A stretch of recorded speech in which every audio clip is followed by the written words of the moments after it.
Chapter 8, Sloka 11. Yadaksharan Vedavido Vadanti. Yadaksharan Vedavido Vadanti. Yadaksharan Vedavido Vadanti. Vishanti Yadyatayo Vitaragaha. Vishanti Yadyatayo Vitaragaha. Vishanti Yadyatayo Vitaragaha.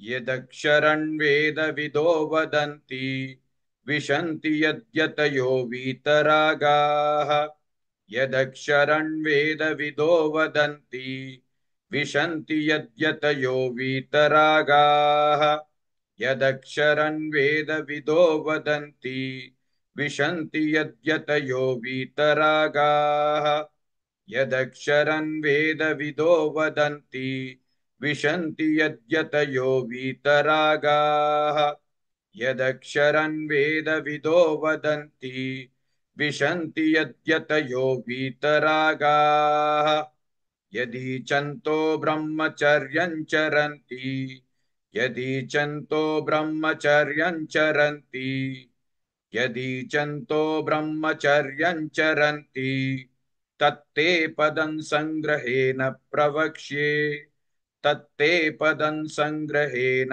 प्रवक्ष्ये तत्ते पदं संग्रहेण प्रवक्ष्ये यदीचन्तो ब्रह्मचर्यं चरन्ति तत्ते पदं संग्रहेण प्रवक्ष्ये यदीचन्तो ब्रह्मचर्यं चरन्ति तत्ते पदं संग्रहेण प्रवक्ष्ये यदीचन्तो ब्रह्मचर्यं चरन्ति तत्ते पदं संग्रहेण प्रवक्ष्ये यदीचन्तो ब्रह्मचर्यं चरन्ति तत्ते पदं संग्रहेण प्रवक्ष्ये यदीचन्तो ब्रह्मचर्यं चरन्ति तत्ते पदं संग्रहेण प्रवक्ष्ये यदक्षरन् वेदविदो वदन्ति विशन्ति यद्यतयो वीतरागाः यदीचन्तो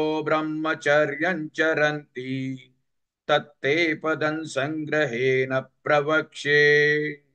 Please like and share this video because you could be instrumental in helping someone around the world recite the Srimad Bhagavad Gita, thereby helping them to have a life of unending opulence, victory and prosperity.